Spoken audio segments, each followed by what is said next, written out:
Ah, loot boxes, loot boxes, loot boxes. Let's talk about the latest bit of controversy in the gaming industry, which is loot boxes in Star Wars Battlefront II, published by EA, Electronic Arts, which I think has produced the most downvoted comment in Reddit history, which is quite interesting to me. Other actual gaming channels have talked about this subject at length and given plenty of information on it. I'm not going to add to that, but what I would like to do is give you a little bit of an analysis of loot boxes and why people are really objecting to them, to their presence in Star Wars Battlefront, why that has so many people upset, why I think it has so many people upset, and why they're a bad idea in a variety of games, as well as why I think developers happen to put them in there. So first of all, why do developers put in loot boxes? What a loot box is to me is a random bag of stuff that you pay some money and you get random things, right? Like I have some Magic cards here. Like I used to play Magic back in the day, and here's some lovely dragons. There you go. So Magic the Gathering really kind of started this idea of you buy a pack of random things and you get a set of random objects, some of which you might want and probably most of which you don't want. And what was kind of cool about that from a monetary perspective is that it made people spend money to maybe get what they want. So there's a random amount of money that they have to spend in order to get some of the stuff that they want. Seemingly random, but actually when you kind of normalize it over time, kind of like gambling, if you spend enough time at slot machines, eventually you'll have a jackpot. It's just a matter of, when that's going to happen. And if you do it kind of into infinity, you're going to lose the exact amount of money that the house holds and doesn't pay out. That's the amount of money that you lose over time if you're gambling something completely random like slot machines. So even though you think the payout is random, it occurs randomly, but over time it's not random, it's actually normalized. So it's the same thing actually with loot boxes like Magic cards, is that the cards that you would get, they are random from each event, but they kind of normalize over time to eventually you would kind of be guaranteed to get everything that you wanted after spending a certain amount of money. But that randomness with each pack cues into a really important behavioral set of reinforcers. And if you've ever studied like behavioral science, or if you have a BCBA, which is a board certified behavior analyst, these are people that work with kids to sort of modify behavior and work on some of their behavior issues, especially in schools. You know that there's different kinds of reinforcement. There's positive reinforcement, which is you reward somebody for doing something that you want. So if they do a behavior, you give them a reward. That's not what loot boxes are. There's negative reinforcement, which is actually not what people think it is. Negative reinforcement is where you have a negative stimulus, something that somebody doesn't like, and you remove the negative stimulus once they do the behavior that you want them to do. So a good example, I think they did it in an Edward James Olmos movie called Stand and Deliver, where he was teaching a bunch of kids in the ghetto how to do calculus, and he played a bunch of music until they stopped talking, and then he turned it off. That's negative reinforcement. Then there's punishment, and punishment is you do a behavior that's unwanted and you get a negative stimulus. So that's punishment. If somebody does something you don't want, you take something away that they like, or you make them do something they don't want to do. That's punishment. Most reinforcement schedules contain both the positive part, they have rewards, and they have punishments, and that's usually the way that we construct a behavior plan for a kid, and that's probably the way that you raise your kids. Like if they do their chores, they get an allowance. If they don't do their chores, they don't get to play video games, right? So like there's a constant reward and punishment that goes on, and that's pretty effective at getting people to do what's necessary in terms of behavior. And which of those is stronger? Well, punishment, if it's a surety of punishment, it tends to be a little bit stronger than the reward, but the reward can be very strong as well, depending on how much that person wants the reward that's given. Now, the last one is what loot boxes actually are and what magic packs are, which is random reinforcement. Random reinforcement is the strongest kind of behavior modifier that exists, believe it or not. It cues into the brain and causes dopamine rushes when you are successful with it, and causes massive disappointment when you don't get what you want with it. So it's a kind of like the reward punishment schedule on steroids, And once you have the strong reward, there's such a rush from getting the reward that you want to repeat the behavior until you get the reward again. That's why gambling is so addictive. Gambling has that random payout. Each event is a random payout. Over time, I said it's normalized, but people love to gamble because they don't know whether they're going to win on any given like pull of that lever or any throw of the dice, whatever it's going to be. And so it's the same with Magic cards, is that you open up a Magic pack and you're like, whoa, I got this cool dragon. I got this cool dragon. This is a rare card, and you feel good about it. And you open up another pack and you get some random rare that you don't like. And that, that tends to really kind of have the possibility of hijacking a lot of people who are somewhat susceptible to like gambling addiction. Now, game designers actually know this, which is why they create things like Magic cards, but it's also why they add random reinforcement into other games where the random reinforcement design doesn't necessarily play a strong part as you would think it. A really good example of random reinforcement in a video game is actually World of Warcraft, right? Or any kind of MMO where there's items that drop and you have a chance of winning them. So there's a chance that the item will drop and you have a chance of winning it. It's like a double random thing.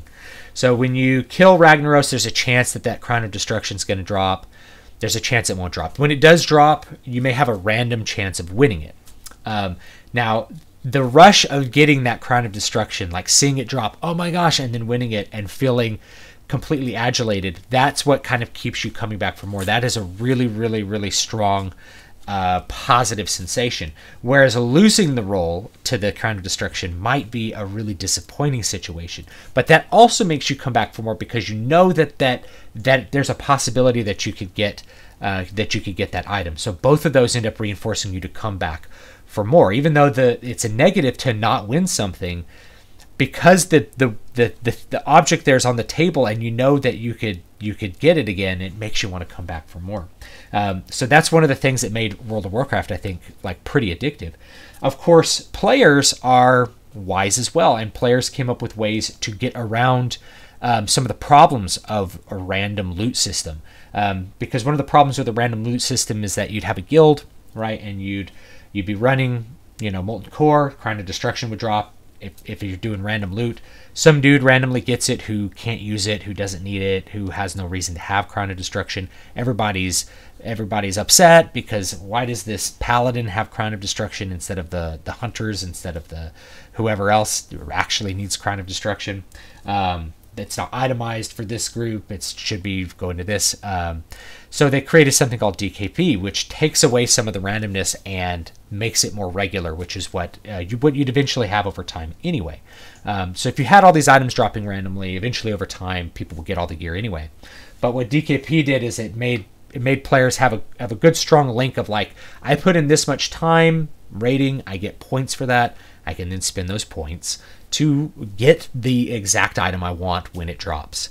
And so that kind of steps around most of that random reinforcement. What's random is, will the item drop this week or not, rather than will it drop, will I win it over other people who want the item?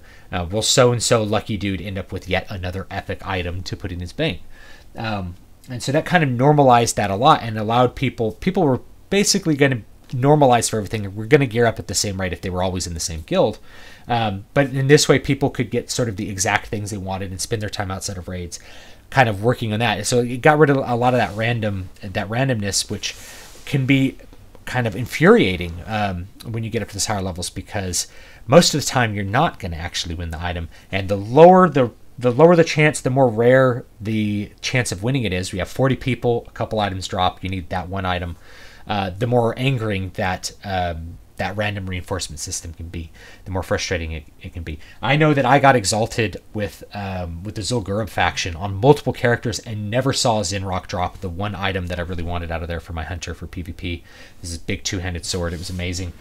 Great hunter weapon for PvP, but I never got it, and I never even saw it drop ever. And I actually farmed it levels, years afterwards. I farmed it to just have it, and I never saw it drop. So it's one of those things that the randomness, because I didn't win it, it kept me coming back because I knew it was in there somewhere, right? So it was a good strong reinforcement. Now, why are people so upset about the random reinforcement in Star Wars Battlefront? We have it in Magic. People don't seem too upset about it in Magic. You have it in Hearthstone. In a game like Hearthstone, you buy packs. There's a random chance of getting a card that you want, or a really good card in that pack. Why are people so upset about that? Actually, before I go on, a thing about Magic packs, and they did this in Hearthstone, is that you're guaranteed to get one, quote, rare card, and then some uncommons and some common cards, right? So there's different rarities of cards. So you're kind of always guaranteed to get one that's like rare. Of course, now in Magic, I think they have mythic rare as well, but that's beside the point. Same thing in Hearthstone. You're guaranteed to get like a rare. Sometimes you get an epic, sometimes you get a legendary, but you're guaranteed at least a certain amount. So there's a relative set value to what you're buying. But it's still that strong random reinforcement. So why don't we like it in Battlefront 2? I think there's a couple reasons. The first one is when you're playing Magic, you're not having to pay $60 to enter the world of Magic and then get be afforded the privilege of buying packs. You can just buy packs and play right away, or you can buy like little pre-made decks and play right away. You get the cards that are going to work. So you don't have this high upfront entrance fee that's going to stop you from actually playing the game or being competitive. Now, and I'm going to mention this, like this could change, right? EA could change this, but the loot boxes that they've had in the beta for Battlefront 2 have items in them which enhance your ability to compete against other players. So it gives you a competitive advantage. It's like getting a better card in a Magic pack. And that's what's important. If it was just cosmetic stuff, then I don't think you'd have this outrage, because the random reinforcement would be something that wasn't going to go against the game design, which is what I'm going to get to with number 2. But anyway, people don't like the idea of paying $60 up front and then essentially being required to pay a bunch of extra money and buy a bunch of extra little packs in order to compete with other people who did. So you want to feel like when you buy $60 and you're going to play a competitive game in particular, that there's not a buy to win or a pay to win aspect in there, that you're paying $60 for a game, that you're getting the whole game. And I can make more content on the problems with DLC. In fact, I had one that I made a long time ago and I didn't put out because it just wasn't high enough quality, which was, DLC is very bad for story in games. So if you like stories in games, DLC is usually quite bad. It goes against that. Anyway, so you're paying $60. You don't want to pay extra money. That's like kind of an end run around the $60 price point. You're offering a product for $60. You want to get that product for $60. You don't want to pay $60 and then find out you have to spend an extra $100 in order to not be blasted out of the universe every time you try to engage in a PvP match, right? So there's that. The second thing is that loot boxes in no way have anything to do with the mechanics of Star Wars Battlefront 2. So the actual gameplay mechanics of playing the game, random reinforcement doesn't have any place in those, right? Versus Magic or Hearthstone, if you guys played Hearthstone. And I played Hearthstone for a while when it was new. My wife even played it and we enjoyed it. Then you kind of got this idea that they were selling a lot of power with new cards, and we just kind of time to check out of that. Check out of the whole business. I don't want to be continually taxed over the years to get the newer, better cards. Power creep is a little too much. Anyway, so the difference is the randomness is part of Magic. When you have a deck, I have a deck here. This is a pre-made deck from years ago when I actually played the game. They're in random order, and you draw a card. You get one of the cards that you put in there in random. So you're kind of controlling the odds in your deck. You could put 4 of one card in there, but you don't know what card's going to come out. So there's a random element to the gameplay itself, which means having a random element to acquiring the cards is just kind of a natural extension of that gameplay. Same thing with Hearthstone. You have random things in the packs, and then you are drawing cards at random when you play. Then for both those, Magic and Hearthstone, and indeed probably any collectible card game, you have modes which don't require you to collect cards. They are going to be built on you drawing random cards at that moment. So there's Arena in Hearthstone, there's Drafting in Magic. So Draft in Magic's where you buy a pack, usually 1 pack or 3 packs, depending on how you want to run the draft. There's probably a million ways to do it. I haven't played in a long time, but you pick up a pack, you pick a card, and you pass it, and eventually everybody distributes all the cards they want to build a little deck, and then you play against each other and see who built the best deck and also played the best round of Magic, because there's two sets of skills in Magic. One is building the deck, deciding what's going in the deck. The other one is playing with that deck against other decks. There's a lot to it. Same thing with Hearthstone. That's why Hearthstone, I think, was so interesting, especially early on, is that there were so many ways that you could play. There were so many cards that you had to know to be excellent at the game.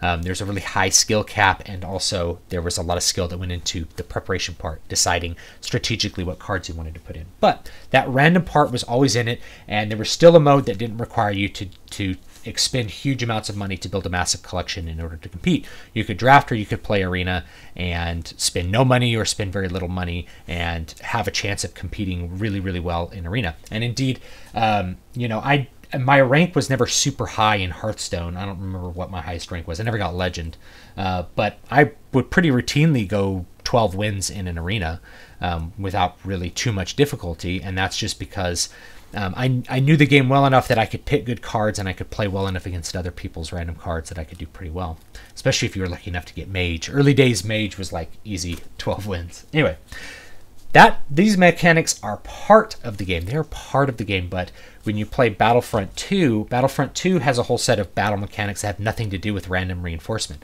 So when you're adding a random element on top of it, it's really discordant with the mechanics of the game design.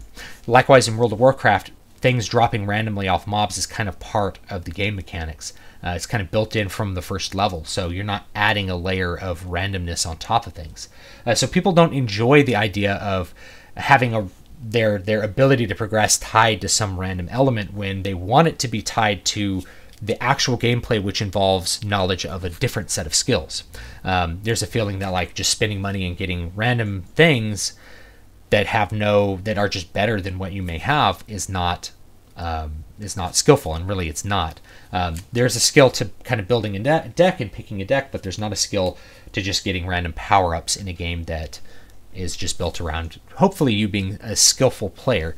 Of course, and this is the case with most even modern shooters. Shooters back in the day used to be very balanced, but now there is a power curve. There's like a leveling curve where you build power over time by playing the game, getting better guns, whatever. That's a really, really common thing now. And that kind of plays into more of people's psychology, the quest for power, which I've talked about in another video.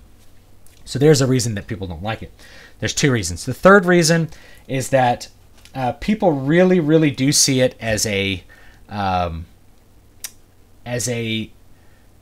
money-grabbing affair. They know that the random reinforcement is highly manipulative in the psychology, and they're going to view attempts to make people interact with things that are addictive and can have real harms, financial harms and personal harms for people who are very susceptible to that, as something that is not just a little bit off the keel, if you will, a little bit off center, but something that is actually morally wrong, and something that governments are constantly trying to police access to gambling, probably for these reasons, is that people who are gambling addicts have a potential to really destroy their lives in some quite spectacular ways because of how addictive that dopamine rush can be.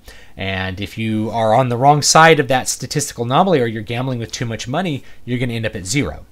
And this is one of the things, I'll just kind of insert this in here. If you made a lot of money and you were gambling with small amounts of money, the loss of that money wouldn't impact you very much on a day-to-day, but the payout might be pretty big and allow you to like buy a TV.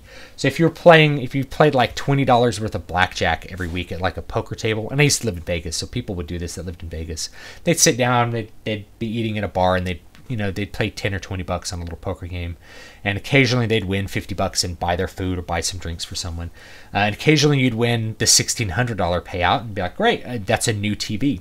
Now you've spent more than $1,600 to get that, but because you're gambling with a small, non-impactful amount of money, it doesn't end up hurting you very much, right? Yeah, you spent $2,000 to get $1,600.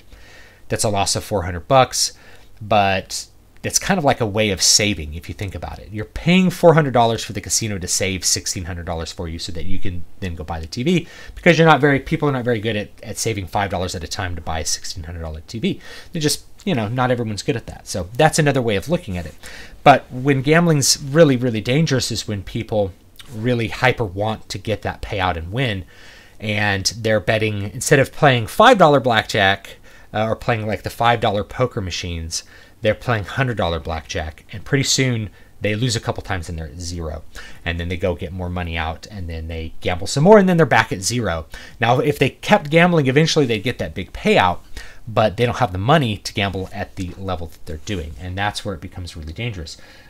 Recently, Nintendo came out with Fire Emblem Heroes, which I actually do have on my phone, and maybe I'll do like a little rundown of it. It's a gacha game. It's based on this random reinforcement. You pay orbs to get random characters, which you can use to play the game. They had a limit of $75 per month you could spend on it, and people were like, this is so good, because kids could really get carried away and spend hundreds of dollars in a month on a game where you're just buying little virtual avatars to do little virtual battles. People were saying that's a responsible thing for Nintendo to do. I think it should be possibly even lower. But that's the way that a lot of these free-to-play mobile games make this, and now we're seeing it here. And I think that there's an understandable reaction to that, that this is something not moral, that this is not something that a gaming company should really be trying to like bank their money on. And so there's three good reasons why I think people are really objecting to this. They already paid $60, and they want the cost of things to be known up front before they buy them. You don't want to buy something and then figure out you have to pay extra for it. It'd be like driving a car home and finding out that you have to put gas in it when you had no reason to believe. You need to say, here's a car that runs on infinite energy. And you get home and it's like, you have to plug it into the wall because it's an electric car. And you're like, well, I thought it was infinite, right? No one thinks that now, but that would be like the example that I'd give. It's like, this thing has infinite energy for this price. Okay, great. Oh, come home, there's more price. No one likes that. Second reason, the random mechanics have nothing to do with the gameplay of Battlefront 2. In any game where you don't have gameplay that's based around random mechanics like Magic or Hearthstone, having random mechanics with loot boxes and things like that is sort of an affront to the gameplay and perverts the gameplay and makes the gameplay worse. In fact, it's going to be an objectively worse experience in PvP for anyone that doesn't want to spend the extra money. And that plays back into the first one. You feel like you have to spend the extra money in order to actually get a good experience out of it. You shouldn't have to do that. There should be some other choices of games that you can make. And the third reason, people obviously object to it because of moral reasons, that it's playing on people's tendency to be addicted to the rush of gambling. And I'll make another follow-up video on gacha games. I don't actually think they're all that bad. I don't think gambling's all that bad, but there's people who are susceptible to that kind of addiction. You need to stay away from games that have loot boxes. I won't be playing Battlefront 2, not because I didn't like Force Awakens or something like that. It's mostly just because of, really in this case, I really liked the old ones from back in the day, but I don't really want to sit around playing a PvP like Star Wars Battlefront game, and I don't really like the loot boxes. So there you go. I'll probably be skipping that game. And if a game has a set of mechanics or has a monetization strategy that you object to, then you shouldn't play it, right? Far too long, I think people have been willing to buy a game and pay extra money for DLC, even though they hate DLC and they hate the concept of it. Day one DLC and lots of other shady practices. You can exercise your rights as a consumer or not. What you should probably do is, if you know a game's going to have a lot of DLC, especially if it's a single player game, don't buy it until they have the Game of the Year edition the next year that has all the DLC attached to it for a lower price. So just wait to play the game. You know, there's plenty of other great games out there. We have millions of them. In fact, I was playing Final Fantasy 13 like last year, and I still play it from time to time. I never beat it, but you know, it's like, this is so refreshing that this game doesn't require me to buy a bunch of DLC to actually play it. So if you don't like those things, choose a different product. Exercise your rights as a consumer. The manufacturers of games are going to do whatever they can to get as much money out of the market as possible. That's like the natural thing that businesses are trying to do, and they're going to look at whatever rules are on the playing field. And because these loot boxes are not considered gambling legally, they're going to use them because they're a way to make money. They're going to do whatever they legally can to get as much money out of the consumer, and it's up to the consumer to make choices, as many choices as are an option to them, to prevent or to get as much value for themselves. And by all means, if you feel like you're going to get value out of Battlefront 2 by buying loot boxes, that's a game that you should play.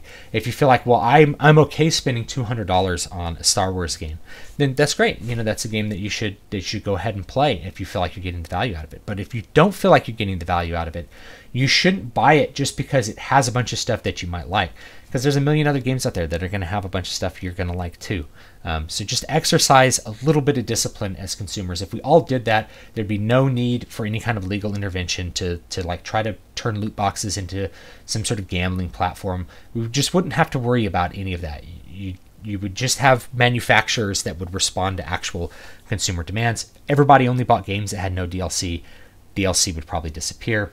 If people were willing to pay $80 for a game that didn't have any DLC, then you'd have $80 games that had fully integrated stuff instead of pieces pulled out into DLC. Okay, so that's my encouragement to you all. Hopefully this has been somewhat informative and provided a little bit extra to the conversation from other people who do more content really focused on that. Please leave me your thoughts down below about the loot box thing in Battlefront. And by the time you see it, they may have changed the way it works. They're changing it all the time. It may be better, maybe worse, but chances are they don't want to get rid of that because you see the potential moneymaker there. If Nintendo's saying we're going to limit people to spending $75 per month on Fire Emblem Heroes, a game company is going to look at that and be like, you mean there's people who will give us $75, more than $75 every month? How do we get that, right? So would you have to be one of those people that doesn't give them $75 a month? Thanks so much for watching. Don't forget to like, comment, and subscribe. Let me know what you want to see and what you want to hear down below. And of course, make sure you're following me on Twitter, twitter.com/DavidVStewart, as I do my 30 days to published little sprint to write a complete book and publish it within 1 month for National Novel Writing Month. And a chance for me to exhibit my process a little bit. Even if I don't get there all the way within a month, I'll show that you can do the process in a pretty condensed time frame. And that's really my goal. So have a great one, and I'll see you next time.